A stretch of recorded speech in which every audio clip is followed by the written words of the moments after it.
Hello, everyone, and thanks for listening. So, this is really sad because we've heard a lot about the opioid crisis, and opioids have really killed a lot of people. And it's sad because a lot of it is prescription opioid overdoses that have killed people, but it's beginning to drop.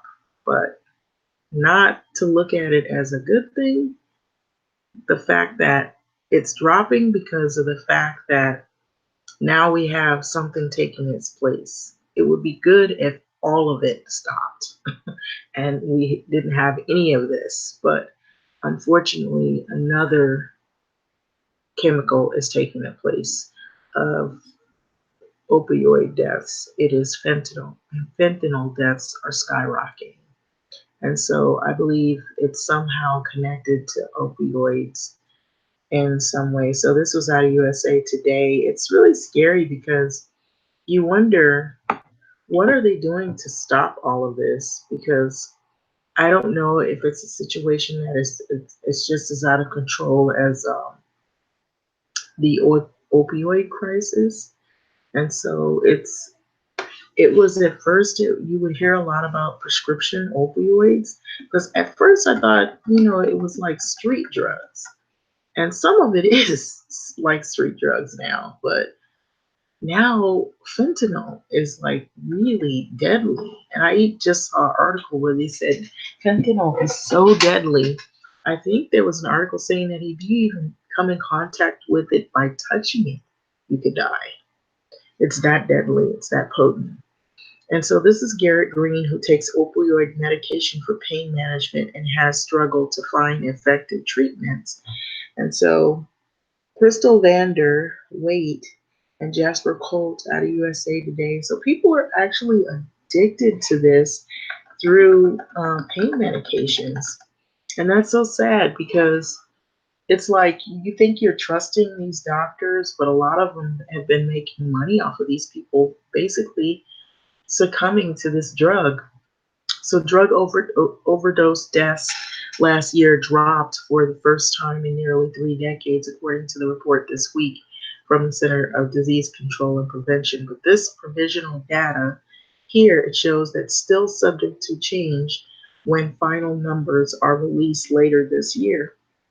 It shows the overdose deaths fell at 5% in 2018, but the first major decline during the addiction epidemic that was claimed it claimed hundreds of thousands of people this decade. That's very scary to hear that so many people had been taking prescription drugs and they got so addicted that it killed them.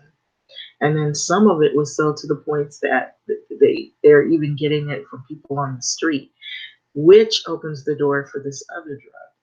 And so the latest provisional data on overdose deaths show that America's united efforts to curb opioid use disorder and addiction are working.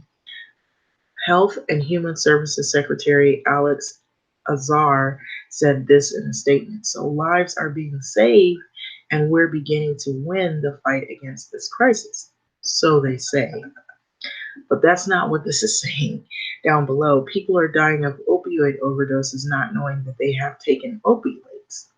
And that's sad. So while the drop is encouraging, experts say that more than 68,000 deaths last year were from drug overdoses remains a significant public health challenge. So it's still a challenge of the overdoses. So it's great that it's moving in the right direction, says Adam Leventhal, director of the University of Southern California Institute for Addiction Science. It's important that the public and policymakers recognize that addiction, and close this ad. I don't know how it's connected. I don't think it's connected to this article.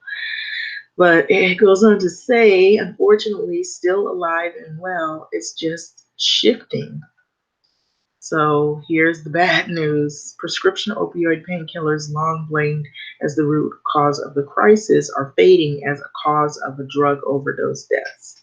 So CDC has reported that 12,757 overdose deaths from prescription painkillers happened in 2018, down from 1,926 deaths in 2017. So, four other drug categories: methamphetamine, other stimulants, cocaine, heroin, and fentanyl each caused more fatal overdose doses last year than opioids such as oxycodone and Vicodin last year, the report said. So, fentanyl is a power synthetic opioid often sold as a street drug, and it surpassed prescription opioids in 2015. So, as the most lethal overdose substance, and now is linked to nearly three times as many deaths. Nearly 32,000 overdose deaths last year involved fentanyl. In 2014 is when this happened. So, it was detected in fewer than 6,000 fatal overdoses. So, fentanyl overdoses are on the rise. So, it's a synthetic opioid deaths across the US, and it says it's 50 to 100 times more potent than morphine. And I can't read the other things. So I guess they was talking about how strong the drugs are. And so illicitly manufactured fentanyl. So I know that I've been watching, there's been a lot of things. If you have Netflix or, streaming station, there's been a lot of those documentaries talking about how strong the drugs are. And it's so sad. You just see people just succumb to the drugs. Even if they know fentanyl is in it, that's not scaring them away from the drugs. It's actually making them take more of the drugs because they feel that they can do those drugs, and those drugs are not going to kill them. It's like a risk they're willing to take to get that next high or that next fix. You see people on the street, they're homeless, women selling their body for the drugs, men, they're like on the street, they're just fainting for it. It's like they won't even eat food. The food that they eat is drugs. They're doing everything. The way they're working towards making enough money so they can get their next high, their next fix. That's how addictive these drugs are. And they're so deadly. It's like the next fix could be their last fix, but they're willing to risk that. And you see their bodies are all riddled with holes where they've been poking needles in themselves. Women that, I saw a documentary, it was so sad. The woman was pregnant, and she was looking for her next high, and she was putting her body out on the street and soliciting herself so she could get a little money so she could get high, just to get high. And I believe she was on heroin.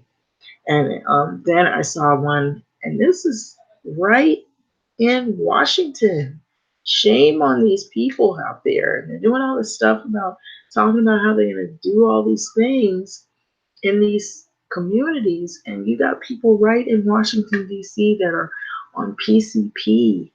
And that's the hallucinative drug. And the people are so strung out. It's so sad. And a lot of them that I seen in that documentary, most of them are black. Then I see white people who are heavily addicted to. It looks like it's if it's not meth, it's the opioids. It's the opioids, but it'll have heroin mixed into it. And then every now and then they'll have something in there that isn't supposed to be in there, that isn't part of the mix of the drug, and it could be fentanyl. It's like a death trap. And then you can see where the fentanyl is coming from and the heroin. It's coming from like places like Colombia, and you see how they're cultivating it. And then they'll have like a narco people who will come to try to bust up the lab, and it's really crazy. It's like, and they make a lot of money. Like when it's first manufactured, from Colombia or from the places like Mexico, they're like in fields somewhere, way out somewhere where they figure nobody's going to be looking. And then once it reaches the hands of other people who distribute it or traffic the drug, by the time it gets to the streets of LA or the streets of Miami or the streets of Washington D.C., the the the going rate for the drug is like in the thousands. I mean, like really a lot of money. And If they have like just a block of it, it's just like several thousands of dollars. Like it could be like maybe 40,000, 50,000, $70,000, and that's just like one block of it. So you see when they bust those people, they have like bricks of the stuff. And so just think of how much money that they're like probably millionaires, billionaires. They even showed Wall Street where people were doing the drugs and stuff. It's really sad, but it's crazy. It's like so many people are hit with this stuff, but although it says the data attributes individual drug categories to the deaths based on the coding system, overdoses increasingly include multiple substances. So, like I was saying, they like sometimes you might get a bad batch, and it doesn't deter people when they hear that somebody's overdosed or died. It makes them go to the dealers more because they figure, oh wow, they've got the powerful stuff. It's strong. It's the good stuff. We got to go over here because they don't put other things in it. They give you the real deal. It's so strong that you could die from it. Can you believe that? It's like, but if your mind is like you're addicted to the drugs, you don't care about the death. You just want that high. That's what you're searching for is the high. So it's sad. But Dr. Joseph Farstein, a former health secretary of Maryland and health commissioner of Baltimore, said that this new phase of addiction epidemic is creating new challenges. You best believe it is, because people are not afraid to die. That's why there's so many deaths. That's why there's so many deaths. Because I'm sitting there trying to figure out, like, why are so many people dying of it like this? Um, but when you're heavily addicted to it, you're searching for that, whatever that feeling you had when you first got high, they're constantly searching for it. It's like when you want to have that first feeling of when you felt whatever that euphoric feeling, whatever it is, or some people will describe it, but they are searching for it, and so they have to do more and more of the drugs and do more and more crazy stuff to get the drugs. And they're not even thinking about what they're doing; they're just thinking about getting that next high. Even if they sell their body, or they go steal, they go rob, they kill somebody, or they hurt themselves or put other people in danger. It's all about the drug. The drug is like basically controlling their minds. It's causing them to be like zombies. So a major concern is people are dying of opioid overdoses not knowing that they have taken opioids.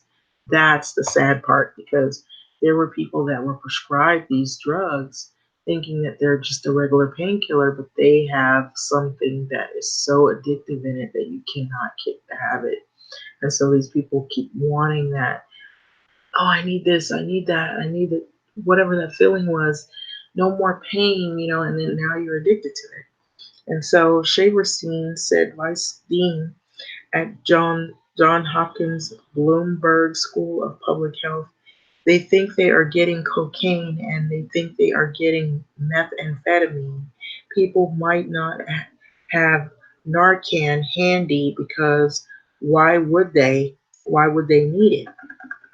And so I believe, if I'm not mistaken, I've seen this in the videos, that the Narcan, what that is, um, the Narcan, it's to help, like, say, like, you'll see people lying on the streets when they've had like an overdose of whatever these drugs are, methamphetamine or heroin, and then these drug people, I guess, that are trying to come and, they look like EMTs, they or EMS or whatever, like people who are trying to help transport them to the hospital, or they've got medical skills.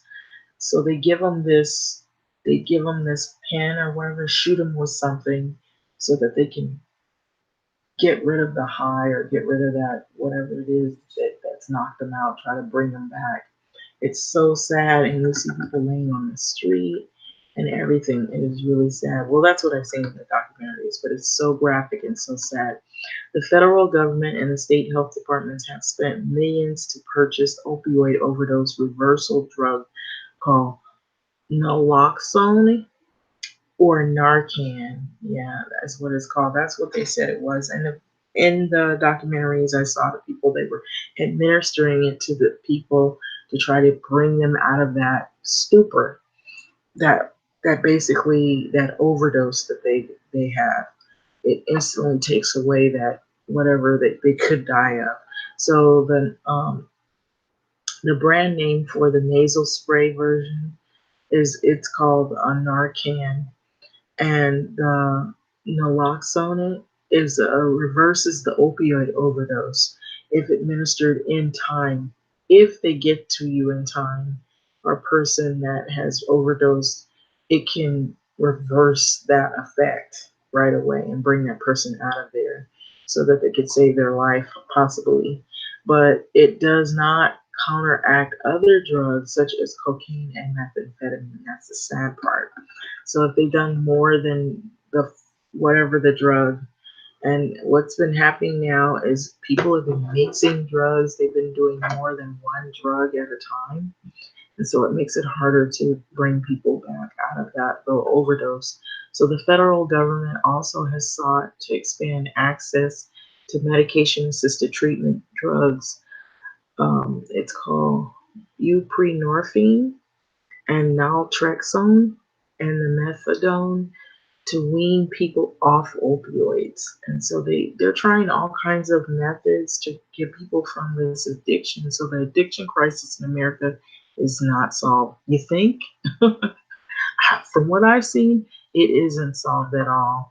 And so it seems like you think you fix one thing and gone two steps forward, and now you're more than two steps backwards. You're like six or seven steps backwards. You're into something else. And so that's the way this drug crisis has gone. It's not really gotten any better, if you ask me. It seems like just when you think you've conquered one situation, there's new things cropping up all over the place. Because there's a market in this as well. So you got people that are constantly trying to sell drugs. They're trying to traffic drugs from other countries. They cultivate it and it sells. And you have people who are extremely addicted. And some of it isn't just street drugs, it's pharmaceutical drugs that people are hooked on. And, I mean, what can you do? So there's been a national push to raise awareness among both doctors and patients about the potential harm of inappropriate prescribing. So that's what they're trying to target in terms of the prescription part of it. But the street thing, that's always been. So total opioid prescribing has declined since 2012. So the CDC issued an influential chronic pain guideline in 2016 to inform the public about appropriate prescription. So overdose deaths of fentanyl have risen. So while deaths from the drug overdoses declined overall last year, deaths from fentanyl have skyrocketed. So you see this here. So you see cocaine, heroin, prescription opioids, methamphetamine, and fentanyl. And fentanyl, if you see that big black line, that's a symbol for fentanyl. And the numbers to my left, all the way up to 30,000 deaths. Okay, from 5,000 all the way up to 30,000 since 2015 all the way up to 2018. So that's showing you basically how it has skyrocketed. Heroin is in the dark blue, and that's like at 15,000 deaths, and or at least, and cocaine is kind of dropped because that's not as in high in demand as heroin is the next one, and then you had opioid drugs, and then which is the lighter shade blue, and then now the big thing that has pretty much sparked a lot of drug addict people that are addicted on this is fentanyl. And so Leventhal of USC said that the addiction crisis has shifted to a more complex era. So the addiction crisis in America is not solved, Leventhal said. It's morphed into a polysubstance use crisis. So something we need to be really concerned about is the increase in stimulant-related deaths, including cocaine, methamphetamine, and other amphetamine derivatives. And so the data shows that the substance use disorder is still widespread, but innovations in treatment, prescribing, and awareness are helping, they claim. As from what I've seen, it doesn't look any better. It looks like it's getting worse. And, those documentaries are coming left and right. And they usually do well in sales, which is sad, around the holidays and weekends. And then when there are certain places in neighborhoods, I noticed that, especially everywhere. It's everywhere. Like certain areas where it's nothing but an area where they're drug users. And that's where they can find the most drugs being sold or either distributed, or they can sell their body to get the drugs. And people just go there and take advantage of the people. It's really sad, but the people are like extremely addicted to the drugs. But that's it's just a sad reality. But anyway,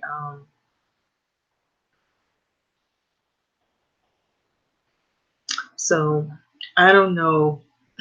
I really don't. It just seems like one thing after another. And I'm saying this because, some of the videos that I've seen about these drugs, it just seems like it doesn't get any better. It gets worse. It's like you think that they were really working on trying to fix these problems. And, another thing is, I will be honest to say this, I've noticed that some of the same characteristics I've seen in those videos, I've seen that in Skid Row. People like that are like really heavily addicted to the drugs. And you can just tell that's what's going on with some of those people. It's not everyone, but I can see there's some people that's some of the reason why they're out there is because of this issue right here. And so, with that being said, I'm gonna let this video go. What do you think about this? This fentanyl is really dangerous. And so, let me kind of go over here because I was looking at this article and I was like really taken back by anytime you can touch something and it's that dangerous that it can kill you if you just touch it, that must really be really something really strong. Opioid epidemic overdose deaths may have fallen, but there's a catch. No, there is no catch. It's fentanyl. So these are like related articles. There's basically saying the same thing. So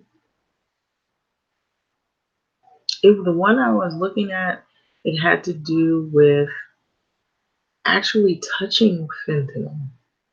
That it's that potent. I did see in one of the documentaries. I remember this guy. He's speaking in Spanish, but I could understand what he was saying. He's saying, I can't touch this. I have to have gloves on when I'm handling this drug because if I do, then I could burn myself and it feels like fire.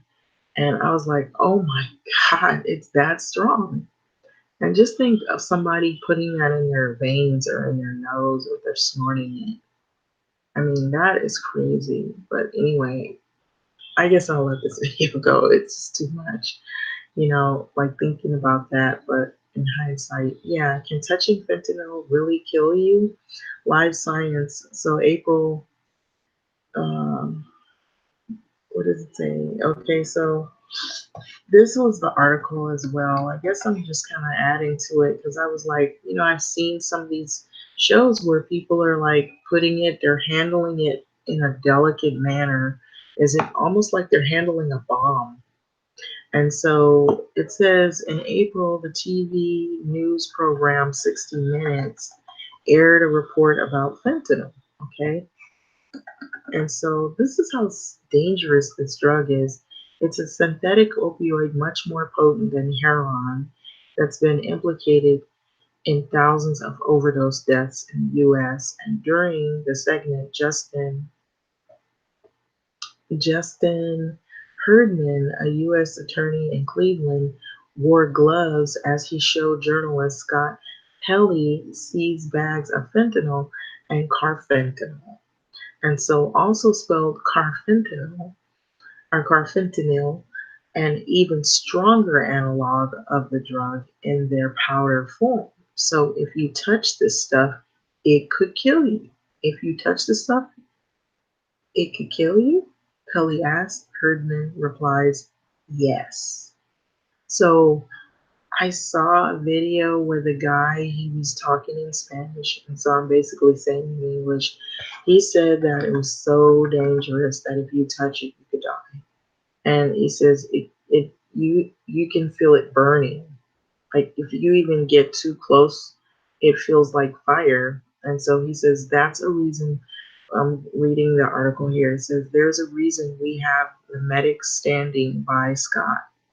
So they had to have a medic standing by this guy, even though he has gloves on and he's handling it in a baggie. And so it says that's because the overdose, and overdose is unfortunately, it's something that we have to be prepared for, even dealing with it in an evidence bag, Kirkman said. So that's how strong this drug is, that it can kill you in contact with it by hand, just touching it and handling it.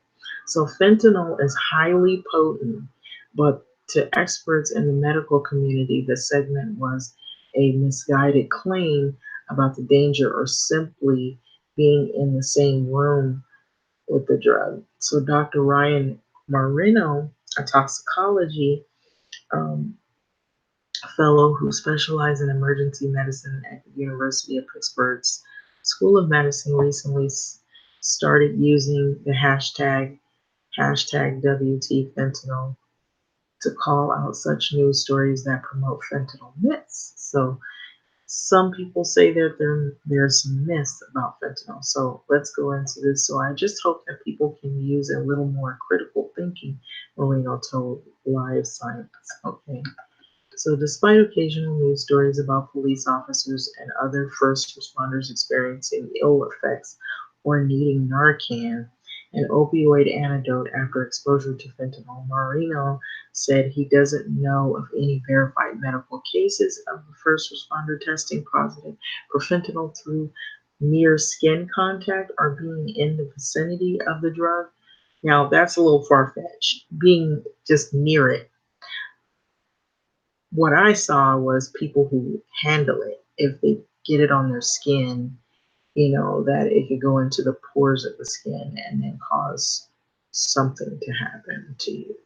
You have to actually get it into your skin and it has to go into your pores, and then that it could cause problem. Now, being in the same room with it, I don't know, that's a whole nother story altogether. But an overdosing in such a scenario seems highly unlikely based on what researchers know about fentanyl and the other opioids, he said. But in this guide, Emergency Responders and American College of Medical Toxicology, an American Academy of Clinical Toxicology. It says the brain from the, it says the drug must enter the blood and the brain from the environment. So for this to happen, the drug would need to be absorbed by mucous membranes such as the nasal passages, inhaled, ingested, or delivered by a syringe. So fentanyl can also enter a person's system therapeutically through dermal patches, but it takes several hours to be absorbed. So, based on the current understanding of the absorption of fentanyl and its analogs, it is very unlikely that small unintentional skin exposure to tablets or powder will cause significant opioid toxicity. And if toxicity were to occur, it would not develop rapidly, allowing time for removal, the guide says. And so I did see too that the guy said that he wore gloves because he had to be very careful because they were handling like big bottles of it, the fentanyl, big containers of it because they were mixing it with heroin, and they're constantly in a lab mixing the stuff. So they come into large quantities of it, and they were wearing suits and they had their eyes covered because, like it says, it has to get into your bloodstream, go through your eyes or nasal passages, breathing it in, getting near sweating.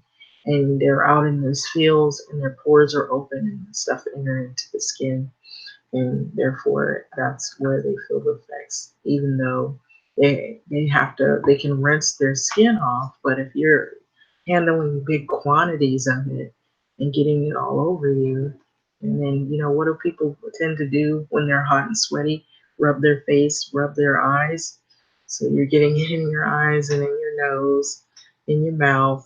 So that's the problem. So it says fentanyl also isn't volatile, meaning it doesn't readily vaporize or get into the air if undisturbed. So, an extreme circumstance of 2002 when Russian authorities used an arsenal suspected to contain carfentanil and remifentanil, so there are other derivatives of it, a short acting synthetic opioid to subdue hostage takers of a Moscow theater.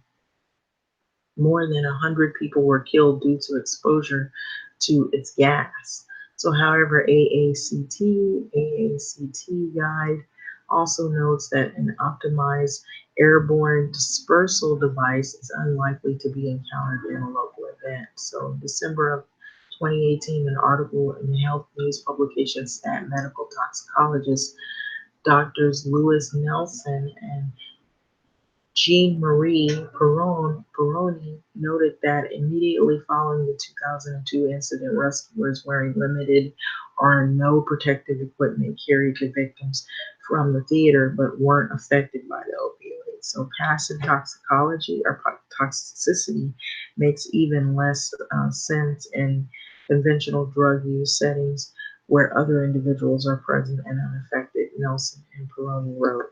So Marino said that he thinks myths about fentanyl risk are harmful in three ways.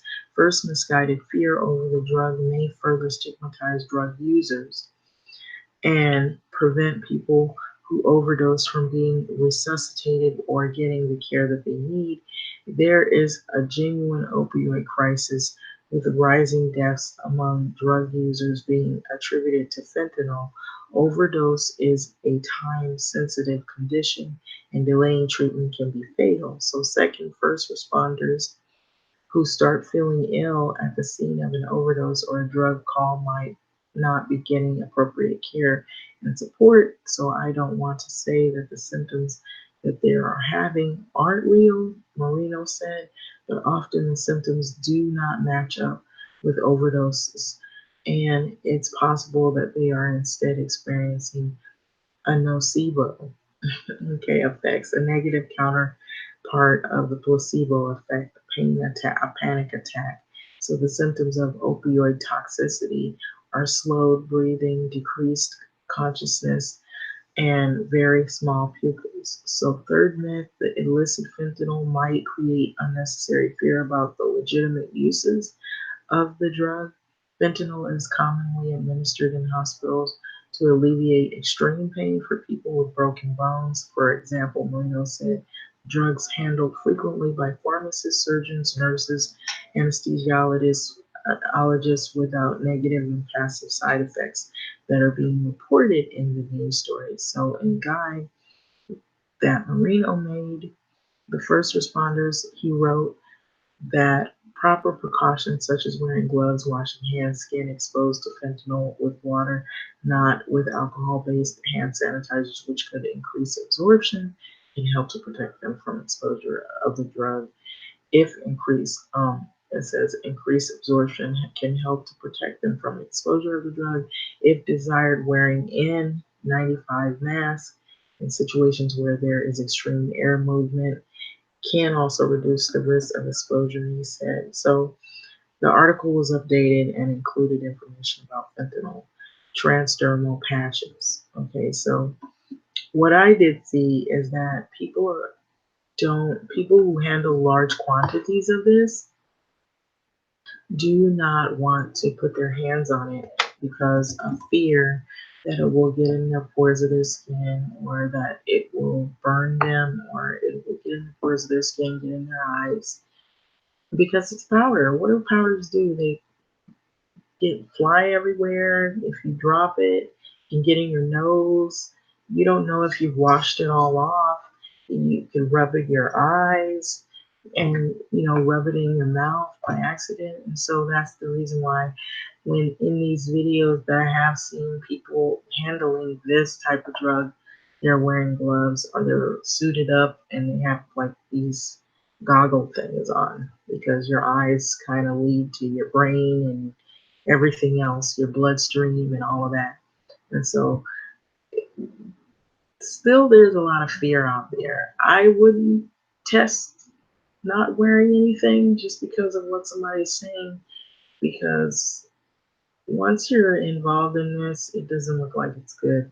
I have not seen anybody have any good, situation behind this, but it seems like it's been pretty lethal, if you ask me.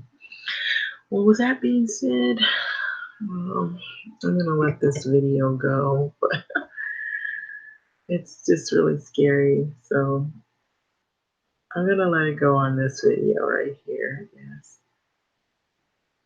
Thanks for listening.